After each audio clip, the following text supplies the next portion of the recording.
Intentar poner el chat atrás para que pueda ver las preguntas.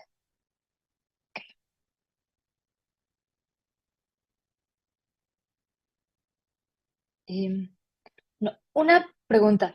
¿Así ven la presentación en pantalla completa o la ven como presentación de PowerPoint? O sea, como con todos los cosas para editar. Como presentación. Sí, entonces, si la paso, ¿sí la ven bien? Sí. ¿O prefieren? Ah, perfecto. Vaya, así ya puedo tener el chat atrás. Perfecto. Muy bien. Entonces, ahora vámonos con los trastornos de ansiedad. Y nada más como un poquito de historia. Esto, ¿no? Los trastornos de ansiedad se han llamado de distintas maneras a lo largo del tiempo. Y, pues esto, ¿no? Desde que se empezó a clasificar los trastornos de ansiedad, existe el término de neurosis, ¿no? En 1769. Y esto está muy interesante, ¿no? O sea, la primera definición es una afección general del sistema nervioso que cursaba sin fiebre ni afectación local a un órgano y que comprometía el sentido y el movimiento. Entonces, esto asociado a los trastornos del sueño, esta definición de la ansiedad me llamó mucho la atención, ¿no? Como eh, al definir que antes no tenía ningún compromiso en los sentidos o ningún compromiso local en algún órgano. Y es esto, ¿no? A lo largo de la historia se ha visto que esto, ¿no? La ansiedad tiene un efecto directo sobre el buen descanso y el buen dormir. Entonces, hablando sobre las bases emocionales de los trastornos de ansiedad, es importante definir estas tres clasificaciones, ¿no? Como el miedo, que es una reacción fisiológica provocada por estímulos perceptivos, ¿no? Como el visual, el olfativo, el gustativo, de algún estímulo amenazante. El estrés es la respuesta integral de los estímulos aversivos que desbordan su capacidad natural y demandan un esfuerzo adaptativo sostenido. Acá, el estrés ya tiene una consecuencia, por ejemplo, el correr, el salirse del lugar que nos presenta una amenaza. Y pues esto, ¿no? A lo largo del tiempo se ve visto que el estrés ya se propaga a otros ámbitos, por ejemplo, ¿no? La escuela, ¿no? Voy a reprobar el examen, tengo que entregar 6 trabajos, ¿no? Aquí el estímulo aversivo sería fracasar, o el estímulo adversivo sería perder la beca. Entonces, esto, ¿no? El esfuerzo adaptativo sostenido es distinto al que biológicamente conocíamos como la respuesta aguda al estrés. Eso, ¿no? La necesidad de mayor perfusión, la taquicardia, que vamos a ver un poquito más adelante, nos hablan de los síntomas físicos del estrés.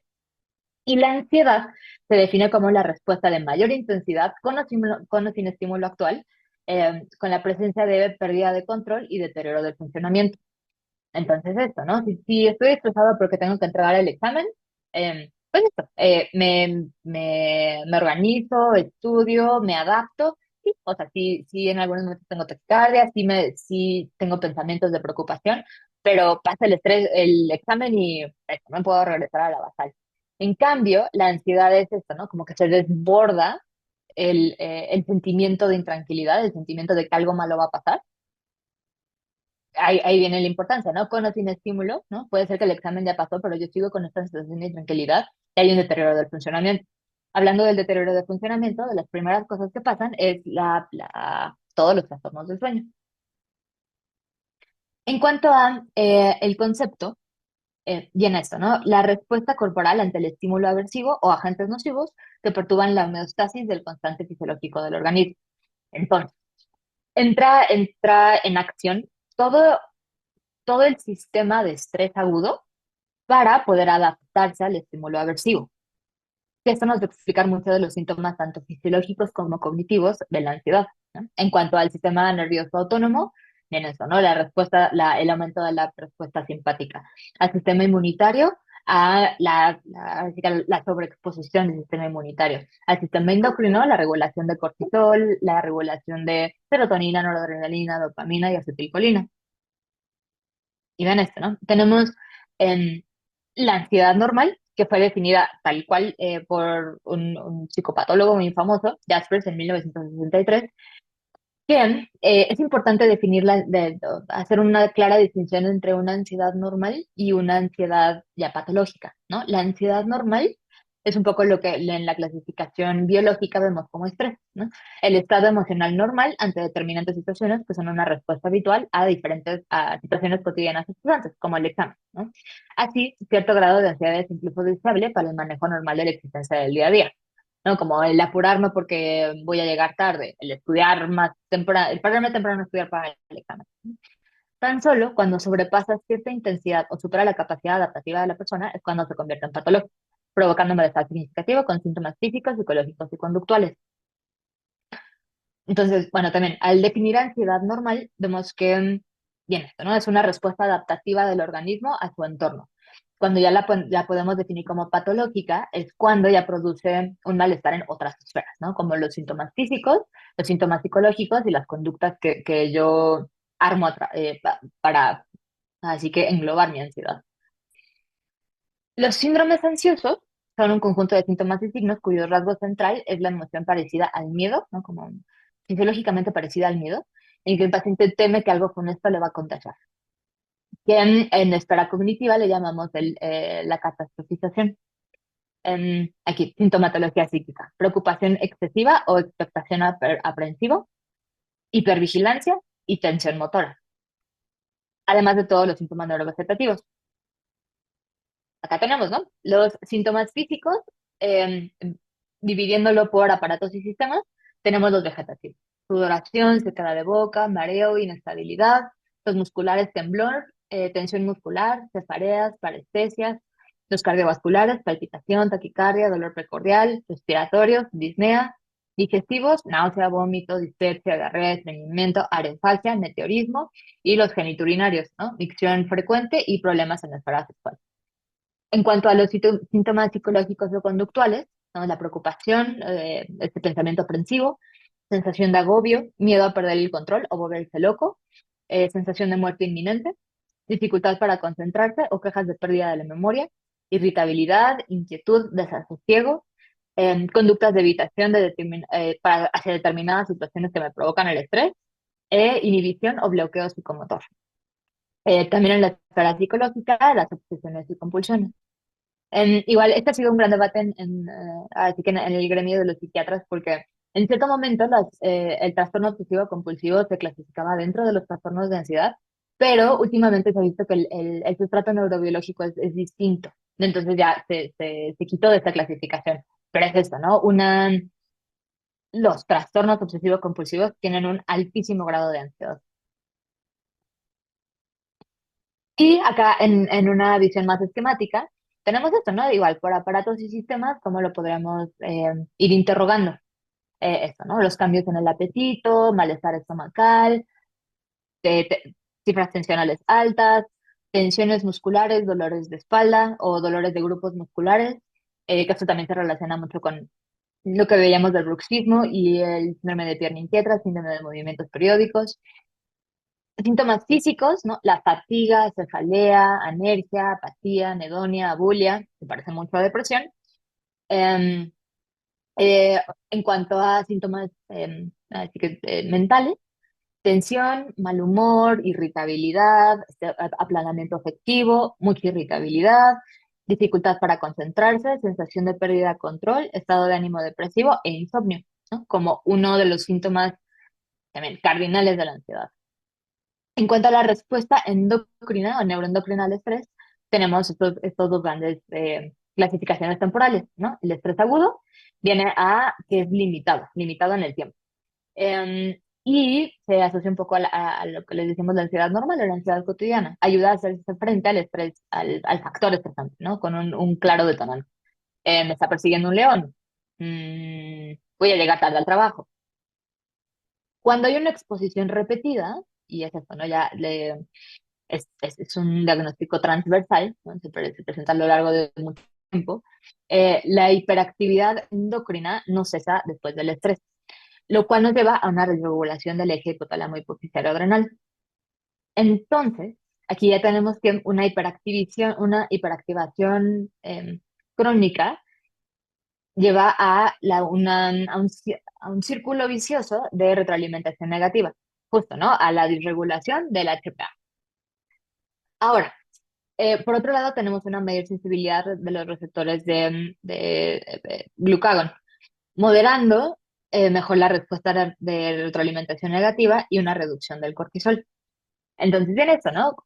Tenemos también todo un mecanismo que regula el estrés crónico, pero viene un poco lateral del doble hit, ¿no? Cuando dejan de funcionar estas cosas es cuando ya se vuelve un trastorno de ansiedad generalizada. Específicamente, en el trastorno de estrés postraumático, viene esta falla en la contrarregulación de los picos de cortisol o de la reacción hiperadrenérgica, en donde tengo una reacción hiperadrenérgica constantemente y secundaria a un evento estresante, un evento, eso, ¿no? Que ponía en peligro la integridad del yo, pero lo que ya lo vuelve especialmente patológico, ¿no? Que es uno de los criterios de clasificación, es que en ocasiones es hasta sin estímulo, ¿no? Solo que mi sistema neuroendocrino se queda con esa hiperactivación de la respuesta. Y a nivel epigenético, el estrés crónico y el ser constantemente expuestos a esta disregulación del eje HPA nos lleva a una disminución de la neuroplasticidad, lo cual a su vez nos lleva a que se nos dificulte cada vez más adaptarnos al entorno.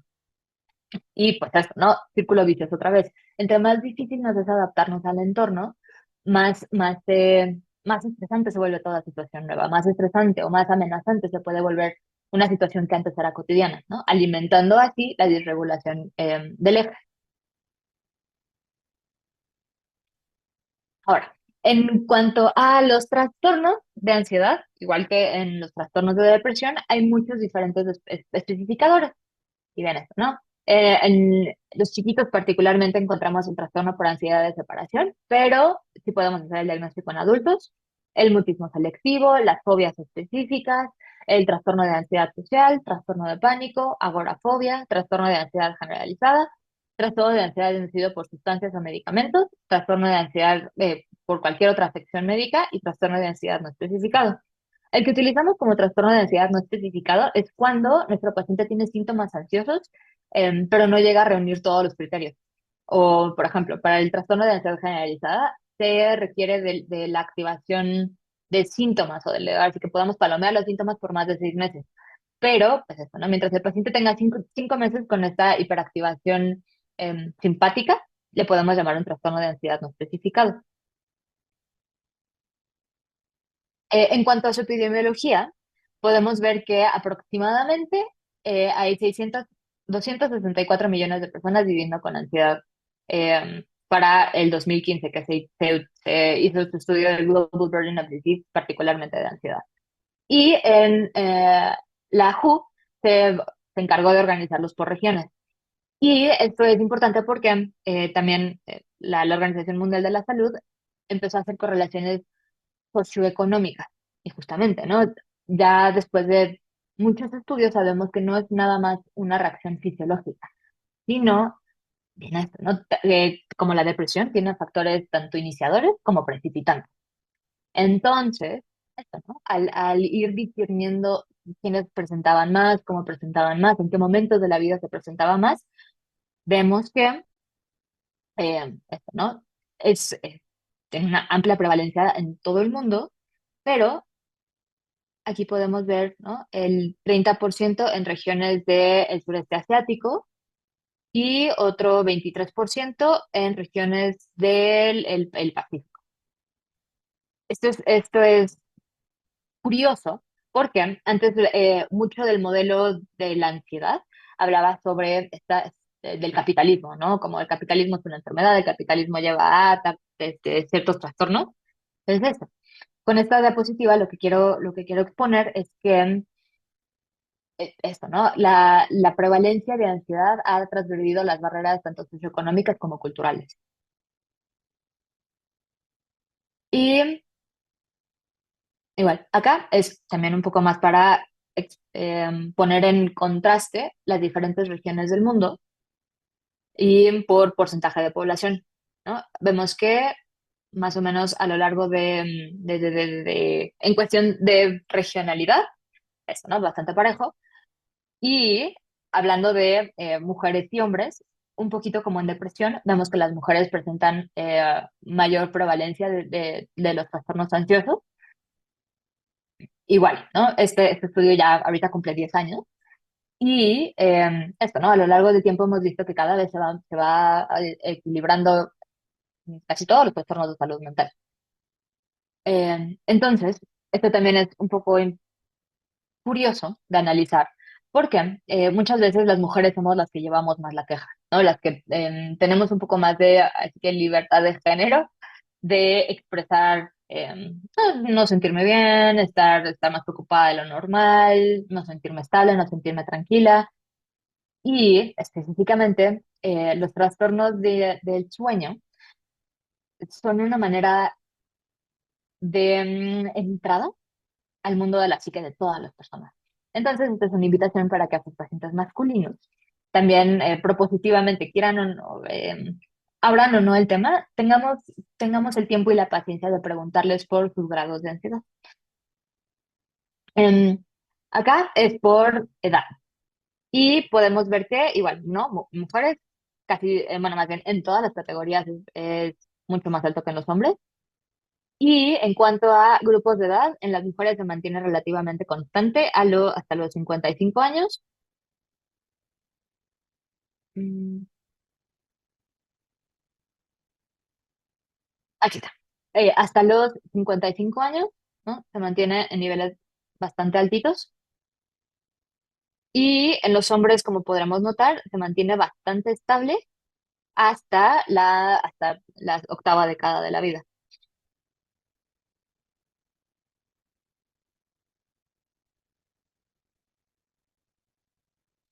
En esta diapositiva también se intenta hacer el contraste por regiones del mundo entre trastornos depresivos y trastornos ansiosos.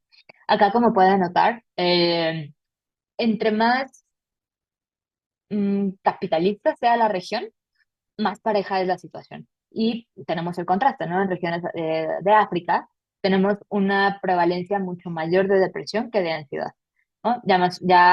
Al ir occidentalizando la cultura, tenemos que en Eastern Mediterranean hasta las regiones de las Américas, ¿no? Mantienen una prevalencia similar. Y ya, haciendo la comparación mundial, pues esto, ¿no? Se estima una mayor prevalencia de trastornos depresivos que de trastornos ansiosos. Y en esta gráfica es un estudio muy famoso que se hizo en el 95 por el Instituto Nacional de Psiquiatría, en donde esta es estadística completamente eh, mexicana. Y se delimitan los criterios a trastornos de ansiedad por alguna vez en la vida, en los últimos 12 meses y en el último mes, ¿no? Como para hacer una clara foto en el tiempo. Y acá igual, separado por hombres y mujeres, ¿no? Nos parecemos a la estadística mundial, en donde las mujeres reportaron mucho más, sí, mayor presencia de psicopatología, tanto en trastornos de ansiedad, bueno, en todos los trastornos de ansiedad, particularmente en el trastorno de ansiedad generalizada y en el trastorno de ansiedad por separación del adulto. Esto es muy interesante porque, igual, ¿no? ¿Cómo habrá cambiado esto en los últimos 10 años, ya 15 años? Acá, en los últimos 12 meses, la prevalencia total aproximadamente es del 0,4% y en los últimos 12 meses del 0,2%, alguna vez en la vida del 0,2%. Em, en mujeres aumenta considerablemente, en el último 0,5, 0,17 y 2,9. En hombres, 1,3, 0,4 y 0,2.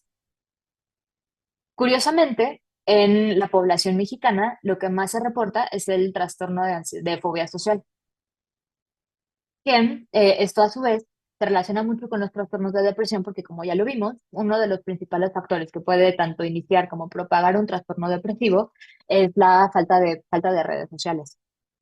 Entonces, esto nos lleva, ¿no? Otra vez a que la concurrencia de estos dos síndromes es muy frecuente. En cuanto a fisiopatología, aquí tenemos igual como los principales clusters de síntomas, tanto de los trastornos, del trastorno depresivo mayor como de los trastornos de ansiedad. Y igual, ¿no? Como podemos ver aquí un poco la representación gráfica de los síntomas, vemos que comparten muchos síntomas, ¿no? Principalmente en cuanto a los trastornos del sueño, trastornos de concentración o de funciones ejecutivas, la fatiga y tanto la hiperactivación como la disminución psicomotriz. Acá, ¿no? Los soft signs los síntomas más específicos de cada trastorno.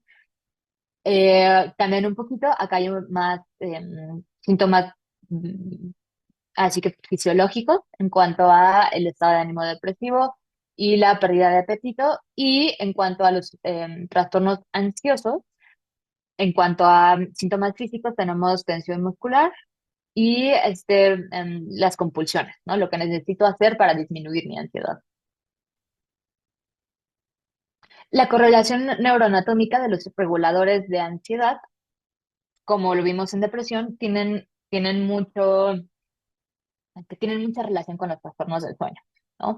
Y como lo vimos, para que sea un trastorno de ansiedad tiene que tener dos cosas, el miedo y la preocupación. Entonces, el miedo está mediado por la amígdala, que vamos a ver, dependiendo de la clasificación del trastorno ansioso, puede ser que haya más pánico, más fobia o tal cual sin trastorno de pánico, trastorno de fobia. Y por otro lado, la preocupación más cognitiva, ¿no? Así que la preocupación tal cual está mediada por el circuito corticotálamo estriado, que acá le podemos llamar de muchas maneras, pero aquí viene la aprensión, la ansiedad flotante, las obsesiones, el pensamiento catastrófico, y es esto, ¿no? Como que los síntomas más cognitivos de la ansiedad.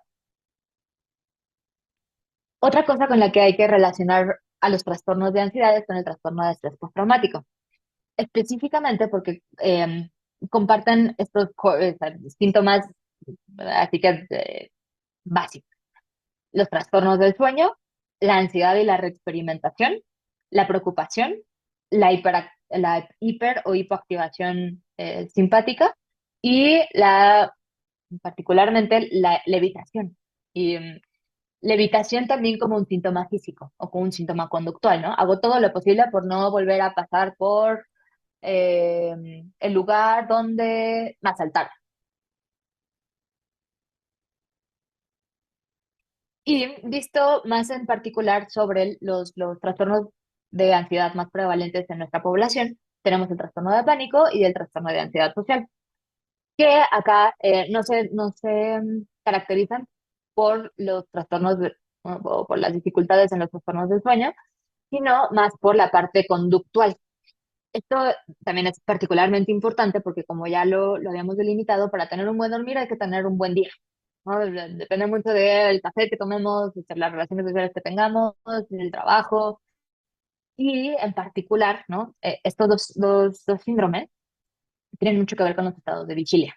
Entonces, aunque parezca que no son relevantes justamente para los trastornos del sueño, sí son muy importantes para la calidad de vida de nuestro paciente y justo cómo interpreta su relación con el sueño y cómo interpreta su relación con el médico. Y eh, específicamente en los trastornos de ansiedad vamos a tener una hiperactivación del sistema endocrino, como ya lo hemos visto, del eje hipotálamo hipofisiario suprarrenal, em, con la específica particularidad de que hay un aumento en la secreción de cortisol, em, hay un aumento en la enfermedad de arterias coronarias, aumento en la diabetes tipo 2 y aumento en la incidencia de infartos. También, por esta misma hiperactivación, tenemos que en los trastornos de ansiedad en general, hay una hiperactivación tanto de la amígdala como el gris preaqueductal, que es el núcleo, bueno, y aquí particularmente se encuentra el núcleo parabranquial. Estas dos áreas cerebrales en particular tienen mucho que ver con todos los trastornos del sueño, ¿no? Las apneas centrales, las apneas periféricas, em, el uso o no de CPAP, que también van a tolerar nuestro CPAP, que también nos van a tolerar las técnicas de relajación, que también nos van a tolerar todas las posibles intervenciones que nosotros tengamos sobre el sueño. Entonces, esto, ¿no? También, si el paciente tiene un trastorno de ansiedad, sabemos que tiene una hiperactivación justo del núcleo parabronquial y de los núcleos vulvares respiratorios, pues esto, ¿no? Puede ser un predictor de pronóstico y un predictor de que nuestro tratamiento vaya a funcionar o no. En cuanto a la respuesta cardiovascular, la ansiedad tiene una especial activación del locus coeruleus, que esto, ¿no? En cuanto a la hiperactivación del circuito, podemos ver consecuencias cardiovasculares, que es un aumento de aterosclerosis, un aumento de isquemia cardíaca, un aumento de la presión arterial, disminución de la variabilidad de frecuencia cardíaca y aumento de infarto al miocardio. En cuanto a los neurotransmisores implicados en el circuito del miedo, tenemos eso, ¿no? La bolita que veíamos arriba, el miedo, ¿no? Donde destacan el pánico y la fobia, mediados principalmente por amígdala, y como podemos notar, otra vez, ¿no? Una disregulación del 5-HT, o sea, de toda la comunicación que tiene la serotonina, una disregulación de GABA, una disregulación de glutamato, una disregulación del SHPA, noradrenalina, y de los canales guiados por voltaje. Esto también es importante en cuanto a otros tratamientos que podemos utilizar para ansiedad y en ocasiones para el miedo, como magnesio, mantener niveles de sodio concretos, zinc, ¿no? Entonces también, ¿no? Al hablar sobre el circuito de miedo, tenemos muchos posibles blancos terapéuticos para los trastornos del sueño. En esta diapositiva vamos a ver un poquito de la regulación inmune por cortisol, ¿no? ¿Cuáles son los efectos de vivir con ansiedad, vivir con este constante estrés, ¿no? Nuestro estrés se vuelva crónico?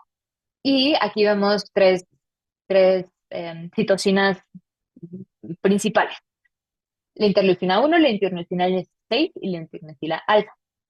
Ya sabemos que esto, ¿no? Cuando el cortisol se, se disregula, y digo disregula porque en ocasiones puede ir tanto a la alta persistentemente que se desgaste el sistema, como a la baja, justo en estos momentos de dormir que baja en exceso en pacientes con hipotiroidismo, con enfermedades autoinmunes.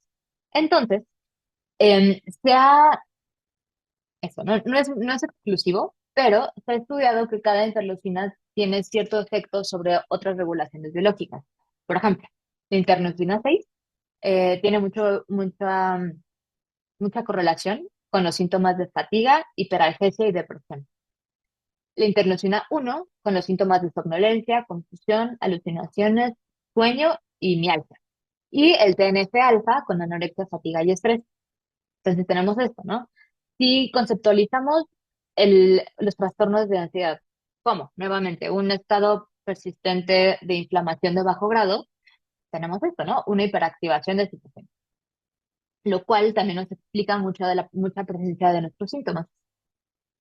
Que, pues esto, ¿no? Como podemos ver, tiene mucha correlación con depresión.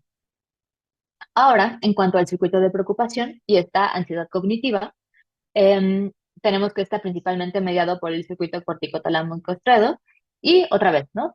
El metabolismo de serotonina, GABA, dopamina, noradrenalina, glutamato y los voltajes mediados por los canales iónicos mediados por voltaje. Y en cuanto al sustrato neurobiológico, ¿no? Es este síntoma de preocupación cognitiva mediado por corteza prefrontal, estriado y tálamo, ¿no? Igual, todos en feedback. Para nosotros, en los trastornos del sueño, es muy importante hacer el diagnóstico diferencial y la distinción entre la ansiedad inducida por sustancias y medicamentos. Justo porque hay sustancias y medicamentos que se dejan comúnmente que tal cual pueden mimetizar un ataque de pánico o dar esta sensación de ansiedad. Por ejemplo, las fluoroquinolonas, la metoclopramida, En algunos pacientes hipersensibles a los inhibidores de las bombas de protones. Entonces, eso, ¿no? Siempre que tengamos un paciente enfrente con una queja del sueño, hacer una revisión de toda la lista de medicamentos y posibles síntomas disparadores de ansiedad. Presencia de intoxicaciones o supresión, y esto es particularmente importante con los ISRS y las benzodiazepinas, también con los gabapentinoides. En el momento en el que los quitamos, y si se quitan muy de golpe, van a dar síndromes de abstinencia. Otras intoxicaciones que pueden dar esa sensación de ansiedad o trastorno o tal cual ataques de pánico, puede ser intoxicación por cafeína, intoxicación por, bueno, intoxicación cuando el paciente no ha recibido diálisis, otras intoxicaciones, em, el estado de respuesta aguda al estrés, como fiebre, infecciones, sepsis, también va a producir muchísima ansiedad. Em, para hacer este diagnóstico, no se explica mejor por otro diagnóstico otro psiquiátrico y no se encuentra en contexto de delirio. Eh, Acá, a diferencia del trastorno de ansiedad generalizada, que son 6 meses, para decir que es un trastorno de ansiedad inducido por sustancias, medicamentos o enfermedades médicas, los síntomas solo tienen que estar presentes por más de un mes. Acá, ¿no? Específicamente secundaria a enfermedades médicas, hipertiroidismo, feocromocitoma, muchos síndromes paraneoplásicos, ¿no? Entonces también, ¿no? Tener en cuenta posibles factores predisponentes y precipitantes ya inherentes de nuestro paciente y además interrogar todo el funcionamiento biopsicosocial.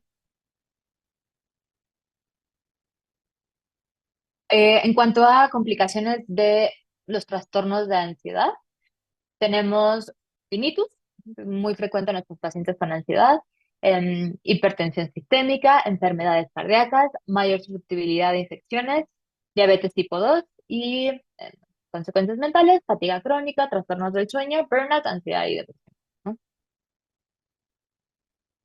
En cuanto a consecuencias de enfermedades sistémicas, tenemos resistencia a la insulina, hipertensión arterial, una respuesta inflamatoria exacerbada, activación plaquetaria, ¿no? Que nos lleva a mayor formación de coágulos y mayor predisposición a infartos y disfunción endotelial. En este modelo podemos ver que esto, ¿no? Tenemos un paciente que tiene un trastorno de estrés, un trastorno de ansiedad, lo cual va a llevar a una regulación a la baja de serotonina. Esto aumenta la activación plaquetaria sin este contrarregulador, que es la serotonina, por lo cual también hay mucho mayor riesgo a la enfermedad vascular, además de la disfunción endotelial. Entonces ahí tenemos toda la triada de virtud perfecta para que nuestro paciente con un trastorno de ansiedad o de depresión sea mucho más propenso a tener infarto. Em, Ahora imagínense que además este paciente tiene un síndrome de apnea obstructiva. Específicamente, la asociación entre ansiedad y trastornos del sueño, igual que en la depresión, es bidireccional, ¿no? La ansiedad puede causar dificultades para dormir y la falta de sueño puede agravar los síntomas de ansiedad. Esto tiene implicaciones tanto clínicas como en el funcionamiento diario de nuestros pacientes. En cuanto a la terapia cognitivo-conductual para la ansiedad, digo, para el insomnio, tenemos que este es el modelo cognitivo, el modelo conductual. Entonces, ¿no? Primero tengo algún evento estresante que se vuelve ansiedad en cuanto mi capacidad adaptativa no logra cubrirla. Y viene esto. Hay una restricción o fragmentación del sueño y esto me lleva a todavía mayor señales de estrés, ¿no? No dormí bien, dormí 3 horas, estoy cansado y esto me hace todavía más incapaz de poder adaptarme al entorno. Em, Posibles consecuencias que viene tanto de la deprivación del sueño, fragmentación del sueño o no tener una sensación de descanso, esto, la dificultad para la regulación emocional, em, la disregulación de la respuesta inmune innata y la disregulación de la respuesta inmune adaptativa. Entonces, ¿no? Tanto TH1 como TH2 están hiperactivos. Esta disregulación, me lleva a que sea mucho más fácil que no, mucho más propenso a la adquisición de enfermedades tanto físicas como mentales. Y esto, ¿no? Esto a su vez alimenta a todo el ciclo de privación del sueño o insatisfacción con la calidad del sueño. Tenemos esto, ¿no? Cómo el estrés influye directamente sobre el insomnio. Su característica, dificultad para iniciar, mantener o insomnio terminal, mecanismos fisiopatológicos, este estado de hiperactividad e hiperactivación de los síntomas, además del pensamiento ansioso catastrófico, directamente relacionado al sueño o específicamente en el periodo de transición al sueño y se acaba volviendo un ciclo vicioso, insomnio, entonces insomnio. Particularmente en la fase REM, y bueno, algunos estudios sugieren que los pacientes con ansiedad pueden experimentar alteraciones en el REM, lo cual incluye un aumento de latencia para entrar al sueño REM y un REM más fragmentado, que a diferencia de las alteraciones en REM por la depresión, es esto, ¿no? REM era mucho más grande, en cuanto a porcentaje durante la noche y en cuanto a tiempo. Acá, más bien, el REM está interrumpido. Características particularmente de la ansiedad son pesadillas, y despertares frecuentes durante el REM. En cuanto al mecanismo, es eso, ¿no? La ansiedad activa el sistema simpático, lo que interfiere con la regulación normal del sueño REM, ¿no? Y un poco explicativo es que durante el sueño se espera la activación de las respuestas parasimpáticas. Entonces, esto, ¿no? Al ser contrarias, simplemente impiden que se ocurran de manera fisiológica. Y específicamente en el trastorno de estrés postraumático, un síntoma cardinal son las pesadillas y las revivencias en los sueños. Y ahí en particular lo que se recomienda es profosina, no tanto medicamentos para el sueño. Y curiosamente las benzodiazepinas pueden llegar a agravar los síntomas de ansiedad y los síntomas de revivencias por estrés postraumático. En cuanto a la apnea obstructiva del sueño, pues esto, ¿no? Ya vimos que es parte vital de la propagación del ciclo, así que del ciclo desvirtuoso de la ansiedad. Causas respiratorias durante el sueño, como ronquidos y despertares súbitos con sensaciones de asfixia. El ciclo de esa ansiedad es una mala calidad de sueño secundaria a la apnea que induce o intensifica los síntomas de ansiedad durante el día. Y pues esto no es bastante explicativo, pero los impactos de la ansiedad en la calidad del sueño principalmente son en la dificultad para conciliarlo, ¿no? Esto que nos dicen los pacientes que en el momento en el que se metan a la cama es cuando se acuerdan de todos sus pendientes o cuando se acuerdan de aquello que hicieron mal hace 15 años. Y es esto, ¿no? Justo como por ya no tengo en qué distraerme. Y bien eso, ¿no? El aumento de rumiación y la actividad emocional puede hacer que el paciente tarde más en dormirse. El sueño fragmentado, ya lo vimos que también es una interrupción durante el REM, y los pensamientos intrusivos pueden desencadenar despertares nocturnos frecuentes. Algo interesante es que supongamos que el paciente tiene una ansiedad terrible por irse a dormir porque sabe que se va a despertar. En una mala noche que el paciente se despierta, el pensamiento intrusivo automático generalmente es otra vez hay algo mal en mí, otra vez estoy defectuoso, otra vez lo hice mal.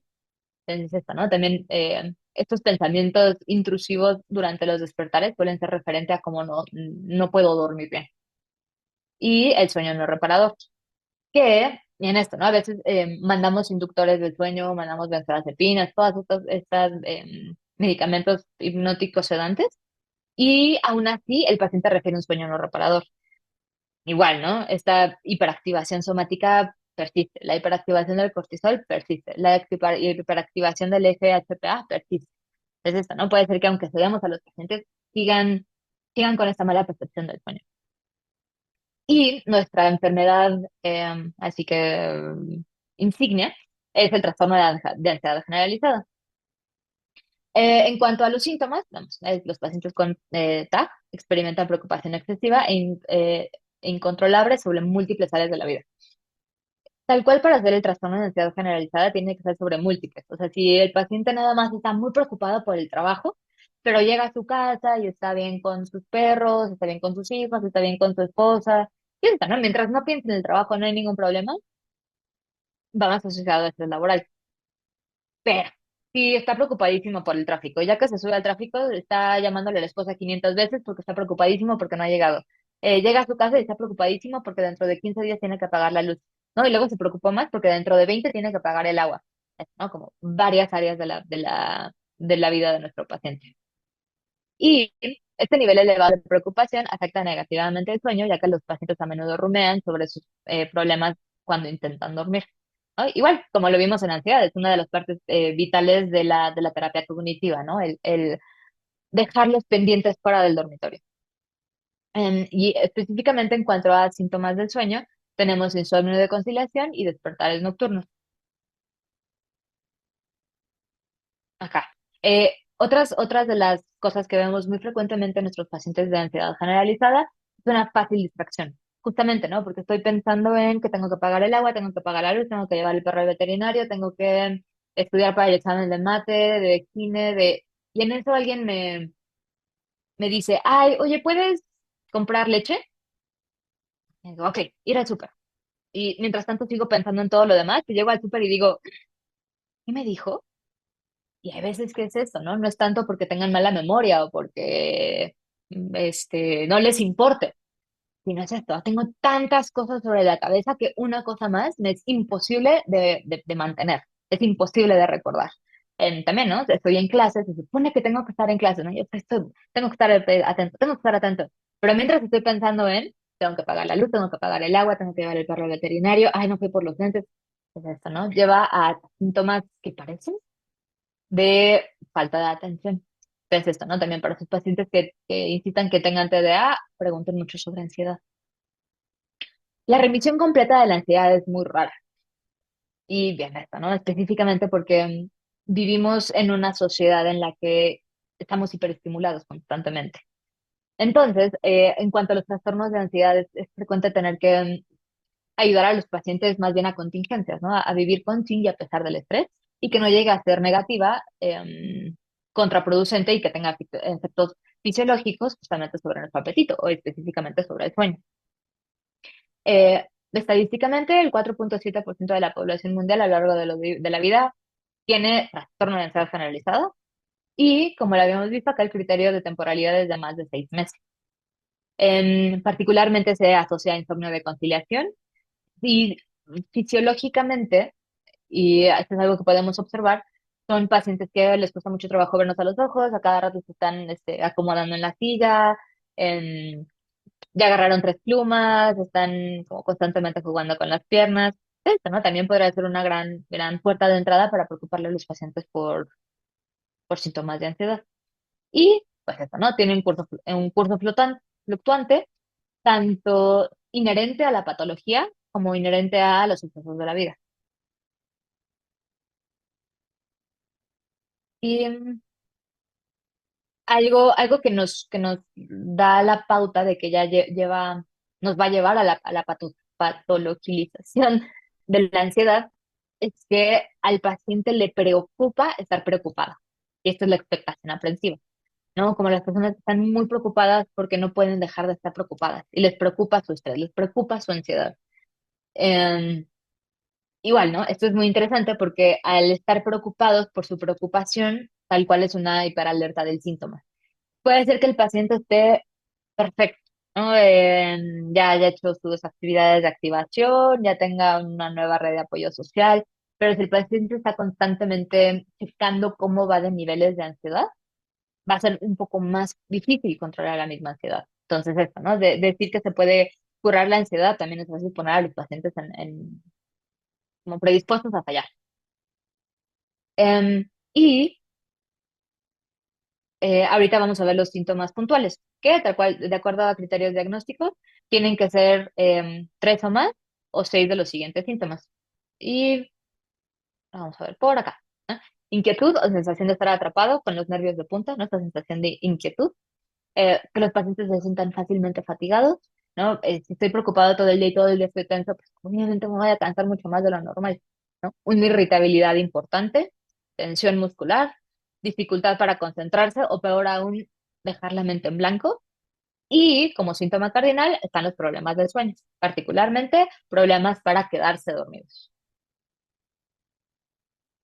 Y pues eso, como lo vimos en depresión, el criterio D es que nos causa disfunción, el criterio E es que no se puede atribuir a otros efectos fisiológicos de una sustancia o una enfermedad médica.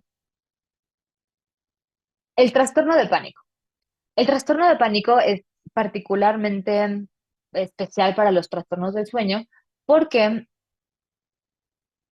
tal cual se define como pánico sin que se presente un estresor, ¿no? El pánico normal, por ejemplo, ¿no? Si me está persiguiendo un león y entro en pánico, eso nada más sería pánico y no es patológico.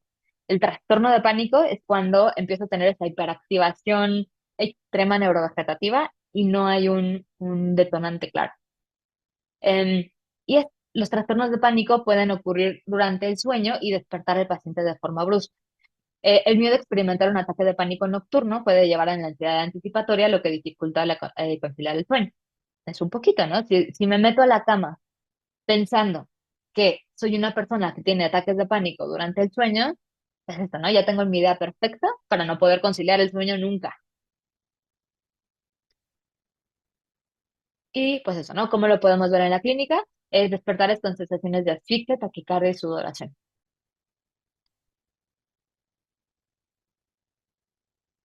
En cuanto a el trastorno de pánico, es eso, ¿no? No es tal cual una enfermedad mental, sino un especificador de los trastornos de ansiedad. Los ataques de pánico o ansiedad son inesperados y recurrentes, ¿no? Como que tal cual, no identifico cuál es el detonante. Tienen una duración aproximada de un minuto, ¿no? Porque sí es una activación exagerada y hiperadrenérgica. Esto nos lleva a el criterio de temporalidad, que es al menos un mes de preocupación constante de sufrir otro ataque, ¿no? La preocupación por la preocupación, ¿no? El pánico por la preocupación del ataque de pánico, cambios conductuales no adaptativos, ¿no? Relacionados con el ataque. Ya no salgo a menos que esté acompañado de alguien que sepa qué hacer cuando tengo un ataque. Ya no salgo después de las 6 de la tarde porque la noche en la noche en algún momento me asaltaron. Y esto, ¿no? Se define como cuatro de los 13 síntomas, y es esto, ¿no? Los de ansiedad generalizada con el trastorno de pánico, ya son 13. Tenemos que tener cuatro positivos. Y esto no es inducido por una sustancia o enfermedad. Por ejemplo, una enfermedad que se puede confundir mucho con un trastorno de pánico sería un feocromocitoma. O esto, ¿no? ¿Cómo se llama?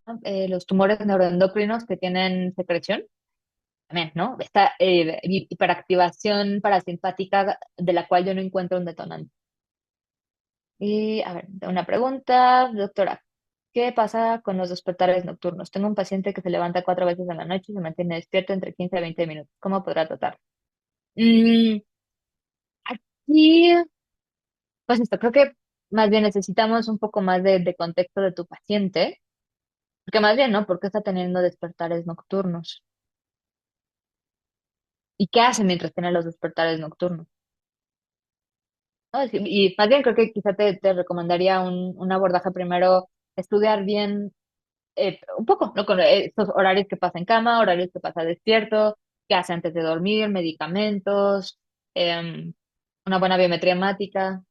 Sí, sí, sí, sí, un diario de sueño muy, muy bueno, ¿no? Hasta nos puede ayudar a más, sí, es que además me tomo mi preentreno a las 9 de la noche, ¿no?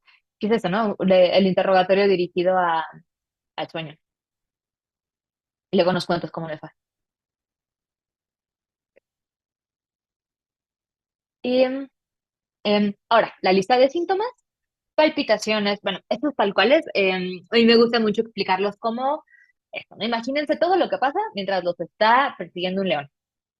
Palpitaciones, pulso saltador, aumento de la frecuencia cardíaca, obviamente voy a empezar a sudar porque además me van a comer, temblor, disnea, porque pues esto, ¿no? Necesito mucho más oxígeno, sensación de ahogamiento, dolor o molestia precordial, náusea o dolor abdominal, mareo, inestabilidad, en ocasiones hasta desmayos, escalofríos o sensación de justo, ¿no? Como algo interno me está pasando que me está llevando al movimiento.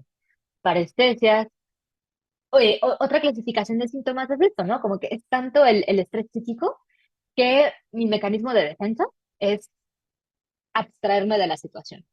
Eso es la desrealización y despersonalización, ¿no? Como sentir que mi vida está pasando a través de una película o sentir que puedo ver todo en tercer persona. Tanto el estrés que me abstraigo de la situación. En cuanto al trastorno de pánico, que es eso, ¿no? Como el miedo a tener otro ataque de pánico, el pánico al pánico, temor a perder el control y temor a morir. El temor a morir es especialmente descrito en los servicios de urgencia, porque son pacientes que describen una sensación de muerte inminente, ¿no? Es que sentía que me iba a morir, ¿no? Están los pacientes que llegan al hospital así de, no, es que me estoy muriendo de un infarto, hágame algo, por favor, porque me voy a morir, y ¿no? Les revisan todo y tienen taquicardia, pero tienen 102. Entonces, eso, ¿no? Una clara, algo que les va a dar una gran pista es eso, ¿no? ¿Usted en algún momento de su vida ha tenido la sensación de que se va a morir o muchísimo miedo a morirse? Y es esto, ¿no? Es tanta esa desesperación que dura entre 1 a 10 minutos, pero es muy intenso. Em, y como criterio B, tenemos el paciente tiene mucho miedo a sufrir otro ataque, entonces hace todo lo posible por evitar ese posible detonante, ¿no? O puede ser que sí, ¿no? Lo asaltaron y cuando lo asaltaron iba en un coche rojo. Entonces, esto, ¿no? Obviamente está muy preocupado de sufrir otro asalto. Entonces se sube al coche una semana después, lleva 15 minutos en el coche y empieza con toda esta activación hiperadrenérgica, ¿no? Palpitación, sudoración, mareo, náusea, voy a vomitar, calor por dentro, luego frío, temblor. Y va a urgencias y le dice, no, señora, a usted no le pasa nada. Bueno, no, pues gracias. Entonces, la siguiente vez que quiere ir a trabajar en su coche rojo, híjole, no, ¿sabes qué? Mejor no voy a trabajar esta semana porque, pues esto, ¿no? Cada vez que me subo al coche me siento raro, ¿no? Como que me pongo nervioso otra vez. Bueno, pues ya, deja de trabajar una semana. Y se da cuenta que no está directamente relacionado al coche, sino esto, ¿no? Está cocinando huevos en su casa y viene esta hiperactivación simpática, porque, pues sí, en efecto, hace una semana, un día lo asaltaron. De repente, el paciente dice, no, es que no me puedo quedar solo porque me va a dar un ataque. Y además voy a pedir otra semana en el trabajo porque no me puedo subir al coche. Ahí ya tenemos tal cual el trastorno de pánico, ¿no? Es la preocupación terrible de sufrir otro ataque de pánico y todo lo que hago alrededor de evitar todo lo que me recuerde a el ataque de pánico, no tanto al evento detonante. Y pues esto, ¿no? No atribuible a efectos fisiológicos de otra sustancia y no se explica mejor por otra enfermedad mental. ¿Y qué diferencia hay entre trastorno de pánico y estrés postraumático? Mm, sí, bueno, creo que ya, es la siguiente diapositiva. Igual, nada más para acabar con trastorno de pánico y ahorita contesto tu pregunta. En cuanto al trastorno de pánico, algunas de las características que encontramos en la población general es que, igual, la prevalencia es de 5% en mujeres, 2% en hombres. Al menos tiene que haber un ataque de pánico previo. El pánico es inmediato, no avisa, por decirlo así, no es como que tienen un aura, que en ese caso ya podremos estar pensando más en un poco irritativo. Hay una heredabilidad del 20%, que en este punto es como nature versus nurture, ¿no? Hay factores tanto genéticos como epigenéticos, como de crianza hacia los trastornos de pánico. Tiene un curso crónico con fluctuaciones de intensidad, ¿no? Puede tener ataques menos intensos, otros ataques más intensos. Pueden pasar mucho tiempo sin ataques y luego otra vez se presentan. Se asocian mucho a comorbilidades médicas, especialmente epilepsia. Tienen una alta comorbilidad psiquiátrica con otros trastornos de ansiedad y depresión. Se asocian mucho a personas con trastorno de personalidad límite y su remisión completa es muy rara. No, más bien, llevamos una remisión sostenida durante muchos años, pero tal cual ¿no? Es un padecimiento crónico. Su inicio promedio es de 25 años. El síntoma con el que más frecuentemente debutan los pacientes con trastorno de pánico es dolor precordial, sin factores desencadenantes.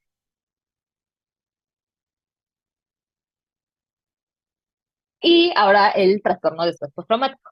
El trastorno de estrés postraumático tal cual no entra dentro de los trastornos de ansiedad, ¿no? Es todo un capítulo por sí solo el trastorno de estrés postraumático.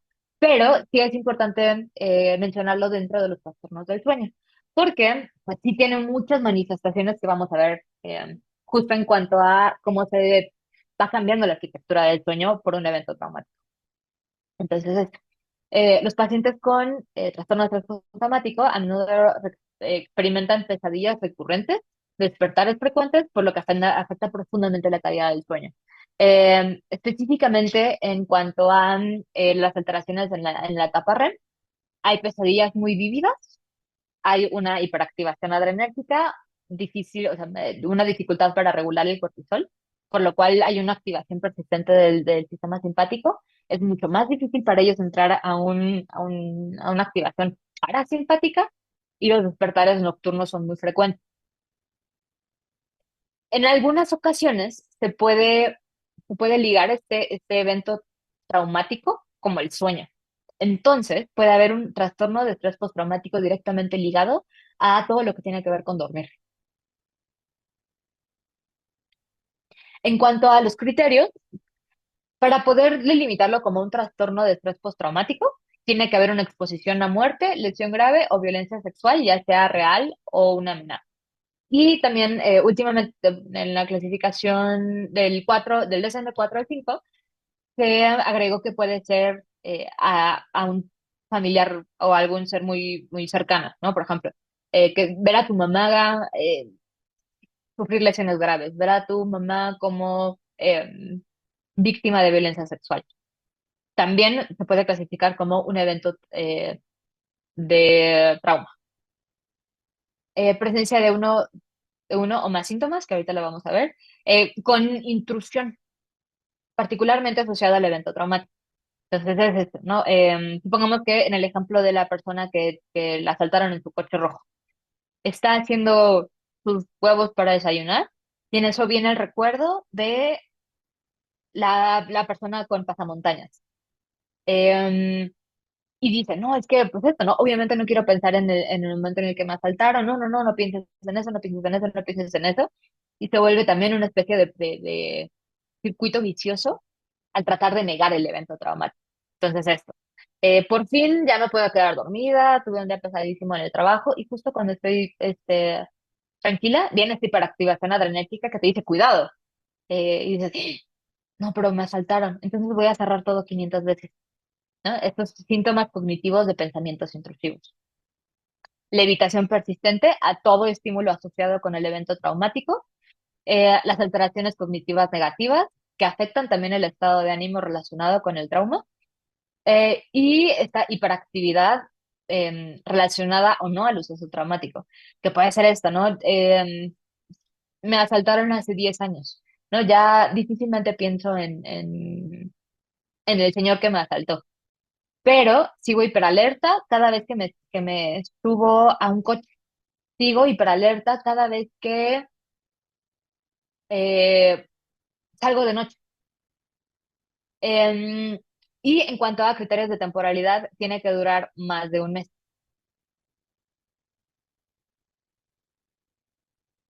Y para contestar puntualmente la pregunta, el trastorno de pánico y el estrés postraumático, para el estrés postraumático, la respuesta fácil es que a fuerza tienes que poder delimitar el evento traumático. Esto, ¿no? En chiquitos en zona de guerra, eh, ver a su mamá cuando le explotó el boiler, cosas muy, muy, muy puntuales. Y el trastorno de pánico no necesariamente tiene un detonante.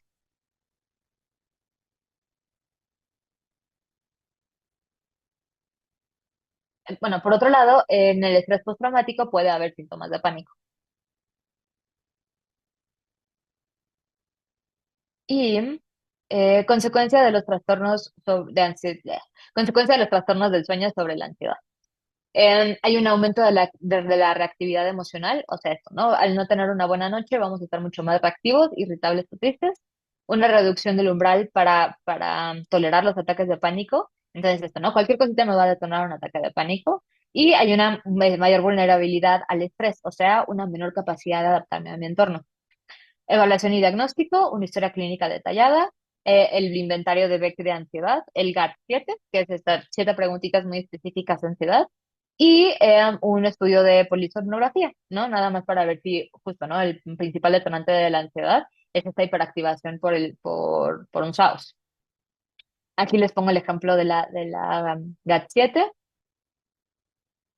y igual, para calificar es terriblemente sencillo, nada más se van sumando el puntaje que nos marca el paciente. También, como en depresión, es importante interrogar a los pacientes sobre factores predisponentes y precipitantes y perpetuadores. Entonces, ¿no? Ya tenemos que tener un paciente con antecedente de algún trauma o dificultad interpersonal en la infancia, ¿no? Que es particularmente importante. Alguna enfermedad mental crónica, ya sea depresión o ansiedad, y historia de em, trabajo por turnos. Otra cosa que puede precipitarlo es una enfermedad médica importante, no divorcio o muerte de algún familiar cercano y cambio de ocupación. Y factores perpetuadores, higiene del sueño. Ver la tele, comer muy noche, fiestas durante el día y eso, ¿no? Tener una preocupación muy importante justo antes de dormir. El tratamiento, como lo habíamos visto en depresión, similar, medidas de higiene del sueño ante todo, tratamiento cognitivo-conductual para el insomnio, específicamente dentro del contexto de un cognitivo-conductual para la ansiedad, inhibidores selectivos de la recaptura de serotonina, inhibición selectiva de la recaptura de serotonina y norepinefrina, medicamentos Z, o sea, C-drug, medicamentos con acción H1, como lo que platicábamos, ¿no? Mirtazapina, quetiapina, hidroxicina, trazodona, hasta olanzapina, todos los medicamentos benzodiazepínicos y antipsicóticos con potencial hipnótico. En este diagrama, que por el copyright de UpToDate, ven esta parte, ¿no? ¿Cuál sería el abordaje de un paciente con insomnio crónico? Que concomitantemente tiene trastorno de ansiedad.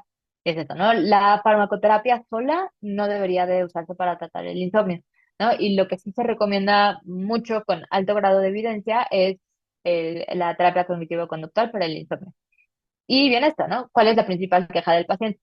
Si es insomnio para insomnio de conciliación o el de mantenimiento o mixto. Eh, un insomnio de conciliación, ya sabemos que es más de 30 minutos para poder lograr quedarse dormido, pero ya que logra quedarse dormido, realmente no hay mayor problema y si se despierta a la mitad de la noche no es frecuente. Y en cambio, si es de mantenimiento, es que no tiene mayor problema para quedarse dormido, pero se despierta o mucho tiempo antes de lo deseado o estos despertares intermitentes por más de 30 minutos.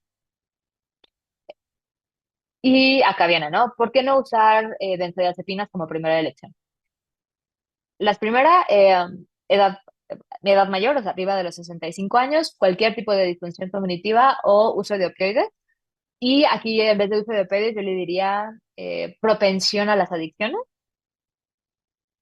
Y bien esto, ¿no? Si la respuesta es que tiene cualquiera de estos anteriores en un insomnio de conciliación, lo que más se recomienda es el Ramerón, que es el agonista melatoninérgico de MT1 y MT2. En cuanto a si no podemos, o sea, si le preocupa mucho la sedación matutina, o sea, que no se pueda despertar con tanta facilidad, acá se recomiendan los antagonistas de orexina. El problema es que en México no tenemos ninguno. O, esto, ¿no? El Remeron. Si al paciente no le molesta tanto la somnolencia diurna, se recomienda los medicamentos Z, Remeron, y otra vez los antagonistas de orexina, los medicamentos no benzodiazepínicos, o sea, los medicamentos Z y Remeron. En cambio, si nuestro paciente tiene su principal queja es un insomnio de mantenimiento, esto, ¿hay alguna razón por la cual no puede usar benzodiazepinas? Sí, igual. Los antagonistas de orexina y doxepina, que tampoco hay en México. Em, si no, o sea, si no hay ninguna razón por la cual no usar benzodiazepinas, lo que se prefiere es, otra vez, los agonistas de orexinas, doxepina y medicamentos Z. Y el principio farmacológico, ay, bueno, este imagen se ve un poco mal, pero el principio farmacológico es apagar las señales de vigilia y prenderlas de despierto. Entonces, los medicamentos que apagan la señal de vigilia son los que son directamente antagonistas del receptor HT, o sea, todos los antihistamínicos, y los que son selectivos de serotonina, ¿no? Apagan la señal de despierto. Acá están los otros dos, que son los antagonistas de orexinas. Esperemos que lleguen pronto a México. Y los que promueven la señal de sueño, que son los medicamentos Z, el Remerón, la trazadona y tal cual todas las benzodiazepinas. En esta tablita, hablando sobre las benzodiazepinas, por muchas razones se han tratado de ya no usar tantas benzodiazepinas, la principal siendo su alto potencial de abuso. La otra es que tienen un alto umbral de tolerancia, no, más bien tienen un muy bajo umbral de tolerancia y es muy fácil que la dosificación se vuelva cada vez necesariamente mayor y mayor y mayor, hasta prescrito por nosotros mismos.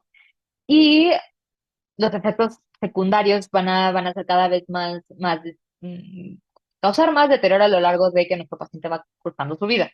Por ejemplo, ¿no? Si un paciente tiene somnolencia y tiene 20, pues esto, ¿no? Quizá lo preocupante sería que manejara a lo largo de nuestra vida, por el simple hecho del envejecimiento, tendemos a una mayor fragilidad. Y como síndrome de fragilidad, si además le agregamos una benzodiazepina, pues esto, ¿no? Nuestro potencial de un accidente grave es mucho mayor. Y también es un poco controversial el muy famoso trastorno neurocognitivo secundario de benzodiazepinas. Se ha estudiado en distintos contextos. Hace más o menos un año salió un estudio poblacional, como toda la población de Finlandia, que un poco corroboraba que no, ¿no? Que las puntuaciones que tenían los pacientes de 60, 70, 80 y 90 años en su MOCA era igual a la basal, ¿no? Que es este examen que utilizamos para evaluar función cognitiva.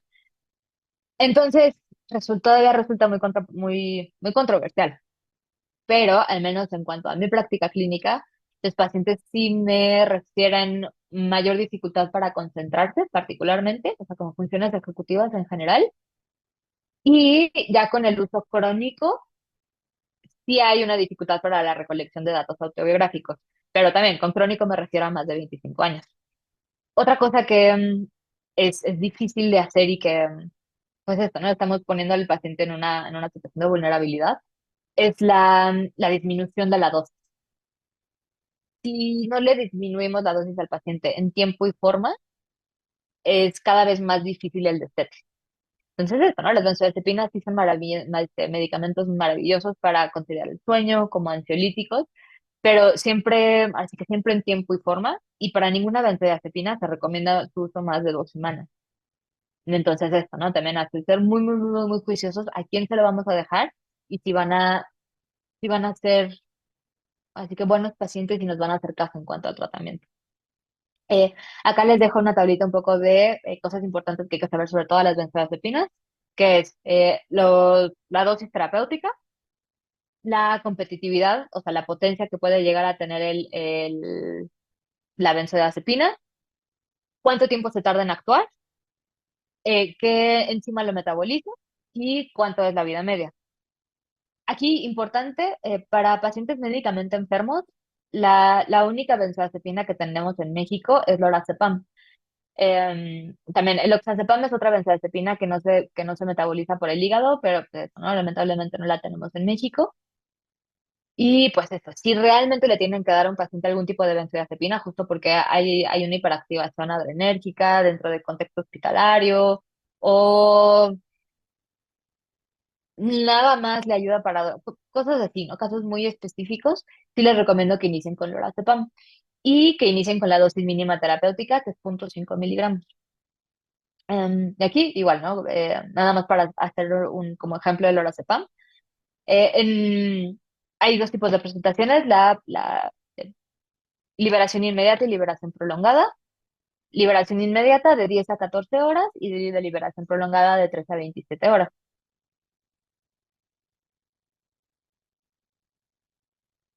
Y les quería explicar un poquito cómo funciona los antagonistas de orexinas, ¿no? Las orexinas son una hormona que promueve el despierto y induce muchísimas cosas que nos hacen felices y que nos llevan a esto, ¿no? Crear relaciones y vínculos afectivos. Por ejemplo, mantiene el ritmo circadiano, tiene una evaluación de la energía constante, mantiene el metabolismo constante, regula las emociones positivas de las negativas, es un inductor de la vigilia, ayuda mucho como hormona motivadora, ayuda al pensamiento de planeación como funciones ejecutivas, nos ayuda a regular el dolor, ayuda a, esto, ¿no? Lo que les decía, formar conexiones interpersonales importantes, nos da apetito sexual y ayuda al control de la respuesta inmune. El problema es que cuando hay demasiadas orexinas o cuando las orexinas no tienen una señal de stop, viene una disregulación del eje circadiano y de el ciclo sueño-vigilia. Por eso, los investigadores se pusieron a tratar de únicamente hacer antagonistas selectivos de las orexinas 1 y 2, que son las principales en modular el ciclo del sueño. Entonces, sacaron toda una gama de medicamentos. La más importante es la daridorexan, eh, que esto, ¿no? Al bloquear la señal de vigilia, induce el sueño. Y estos medicamentos son muy, muy prometedores porque justo tienen un muy, muy, muy, muy muy bajo potencial adictivo y un poco la propuesta de la terapia es que no se usen por más de 2 semanas y que nada más se usen como mantenedores de la terapia. Tal cual, ¿no? Justamente para disminuir su potencial adictivo y para disminuir su tolerancia, a diferencia de los medicamentos Z y de las benzodiazepinas. Y también, ¿no? Esta investigación se llevó a conclusión de que era un poco lo que se esperaba que se hicieran los medicamentos Z, pero pues esto, ¿no? Ya con estudios clínicos, fase 4, ya postfarmacológicos, nos dimos cuenta de que pues sí, ¿no? De todas, aunque sean medicamentos Z, sí tienen un alto potencial adictivo y sí también tienen un alto potencial de tolerancia. Eh, Acá, bueno, contestando la pregunta anterior, estos son algunos de los medicamentos Z, ¿no? El Esopiclón, Saleplón y Solpidem son 4 presentaciones. Acá, bueno, en México tenemos la de liberación prolongada y la de liberación inmediata, que la de liberación inmediata la podemos usar para insomnio de mantenimiento. O sea, el paciente si se despierta a las 3:30 y todavía le quedan otras 3 horitas, se puede tomar la de acción inmediata. La de acción prolongada sí se recomienda antes, o sea, media hora antes de quedarse dormidos. Y un poco es esto, ¿no? La dosis y la dificultad de la dosificación. O sea, con las mujeres tenemos que preguntar en qué etapa del ciclo están. em, y casi la dosificación en mujeres es menor que en hombres. Y esto, ¿no? En cuanto a otros medicamentos que tenemos como inductores del sueño para inducir, mantener y conciliar, es la trazadona, que realmente es un antidepresivo, pero con mucha acción H1, que es lo que nos va a dar el efecto hipnótico, de 50 a 100 miligramos. Cuando tenemos que reducirlo por paso hepatotóxico, o sea, por cualquier problema hepático que tenga nuestro paciente, se reduce de 25 a 100. Tiene una vida media de 10 a 12 horas, tiene una potencia mediana, a diferencia de algunas benzodiazepinas que son mucho más altas. Y esto, ¿no? Tener mucho cuidado con el CYP3A4 y otros medicamentos serotoninérgicos. Aquí les pongo un poco de forma muy de diagrama cómo funciona el receptor de GABA. Cuando ven, por ejemplo, que algunos medicamentos son agonistas del alfa 1 o agonistas alfa 1 Y, es porque se pegan en estos sitios en particular. Igual, ¿no? El receptor sigue siendo GABA, la función de GABA sigue siendo la misma, ¿no? Justamente como disminuir todo el ritmo metabólico, pero un poco estos han sido los blancos terapéuticos a lo largo de la historia. En cuanto a las benzodiazepinas, es este, ¿no? GABA bonding site aquí, y B1, B2 y acá. Entonces, lo que se ha buscado farmacológicamente es unirse a otros sitios de este mismo receptor, haciendo todo lo posible para disminuir el efecto de tolerancia y disminuir el potencial adictivo. Entonces, por ejemplo, ¿no? Aquí específicamente son los benzodiazepínicos, que aquí también se unen los medicamentos Z, pero esto, ¿no? Están investigando estos otros dos receptores donde posiblemente también podríamos inducir la respuesta de GABA. Acá, un poco cómo funcionan los medicamentos Z y igual actúan sobre los receptores GABA A, ¿no? Aquí están los receptores de GABA y específicamente el receptor de los medicamentos Z están entre la subunidad alfa y la subunidad gamma, que esto, ¿no? El chiste es que promuevan la hiperpolarización, así induciendo la señal de sueño que propiamente es de GABA. Y con los medicamentos Z, la gran diferencia es que las benzodiazepinas tienen muchos, esto, ¿no? Al unirse al sitio de benzodiazepina del receptor GABA, tiene muchas funciones. Es hipnótico, es ansiolítico, funcionan como anticonvulsivos y además son relajantes musculares. El Zolpidem lo que intenta es simplemente unirse a este subreceptor para nada más tener una acción hipnótica. Em, entonces, aquí viene la diferencia, ¿no? Las benzodiazepinas en general se unen al receptor 1 y 2 de benzodiazepina, el zolpidem solo al receptor 1, ¿no? ¿Con qué intención? Con nada más tener el efecto hipnótico. Y en esta tablita, no sé por qué salió eso. Bueno, en esta tablita tenemos principalmente eh, los medicamentos antidepresivos y ansiolíticos que se pueden llegar a usar para los trastornos del sueño. Y específicamente poner atención en esta columna, ¿no? En donde nos dice cuál es el potencial sedativo de nuestro antidepresivo. Por ejemplo, tenemos que de los ISRS, los dos antidepresivos que tienen mayor potencial eh, para tratar insomnio y agitación es la fluoxetina y la sertralina. Y los que más potencial hipnótico tienen, o sea, como para causar drowsiness, ¿no? Un sueñito, es la drowsiness, la fluvoxamina y la paroxetina. En cuanto a los agentes atípicos, la agomelatina, que es el remerón, no, sueño. La mirtazapina, mucho sueño.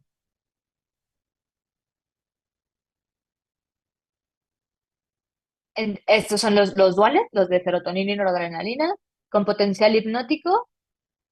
La milnazepina, que lamentablemente no la venden en México, y la venlafaxina, ¿no? Y hablando el caso que nos comentabas, la duloxetina realmente tiene muy poco potencial hipnótico. En cuanto a otros moduladores de serotonina, la trazadona más 4, o sea, es muy hipnótico. De los antidepresivos tricíclicos tenemos la amitriptilina, clorimipramina, trimipramina y de los inhibidores de la IMAO, la fenelecina. Entonces esto, ¿no? Esta es una tablita que encuentran igual muy rápido en UpToDate. Y es esto, ¿no? Simplemente para elegir el medicamento de acuerdo al perfil, el perfil de preferencia del paciente y el perfil de efectos adversos. ¿No? Por ejemplo, ¿no? Si nuestro paciente ya tuvo algún evento de conducción cardíaca, pues esto, ¿no? Hacer todo lo posible porque tenga cero efecto sobre el QT. Si padece de algún padecimiento gastrointestinal, si una preocupación femenina es el aumento de peso, hay veces que utilizamos el aumento de peso como un evento adverso favorecedor, ¿no? La disfunción sexual es algo muy importante que platicar con los pacientes al escoger nuestro medicamento. Y igual, acá también es una tabla, una rapidez de algunos medicamentos que podemos usar en caso de insomnio, ¿no? Particularmente insomnio. Acá viene el mecanismo de acción. si son gabapentinoides, antidepresivos atípicos, aquí están los tricíclicos, aquí están los agonistas de melatonina, si son benzodiazepinas, los no benzodiazepínicos, los agonistas de orexinas, y igual, ¿no? Dependiendo de las preferencias del paciente y de su perfil de comorbilidad. Y igual, ¿no? Nada más. Teóricamente, el Remeron era una excelente opción, pero pues esto, ¿no? Clínicamente ha mostrado resultados un poco contradictorios. Y en esta diapositiva nada más era para hacer hincapié que todos los trastornos del sueño deben de tener un abordaje multidisciplinario, tanto tal cual medicina del sueño, neurología, odontología, psiquiatría, psicología, nutrición y otorrinolaringología en caso de ser necesario. Y igual, ¿no? Iba a poner otra bolita de otros, pero acá era un poco más abrir el micrófono para preguntas y respuestas. Y si se les ocurre a alguien más que pudiera entrar dentro de todo el equipo que ve trastornos del sueño.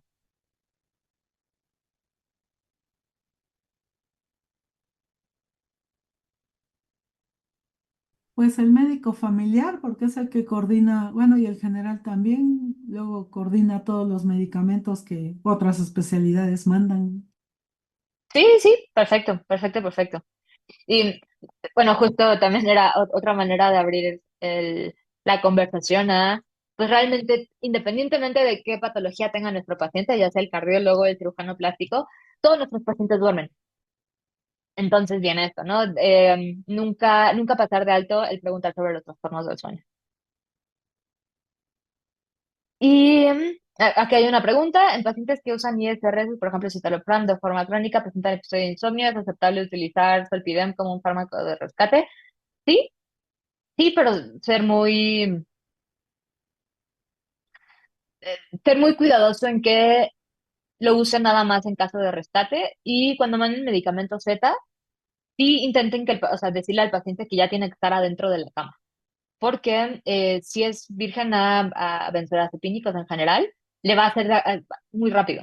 Entonces, esto, ¿no? No queremos que el paciente se caiga o como distintas cosas que pueden ponerse en peligro, pero uno de los principales inductores para trastornos de conducta del sueño REM, que puede llegar a producir los medicamentos Z, es que no estén adentro de la cama, o sea, que de repente estén, no sé, ay, voy rápido a lavar los trastes, ¿no? Como que si no se duermen en este particular umbral, eh, se inducen las parasomnias.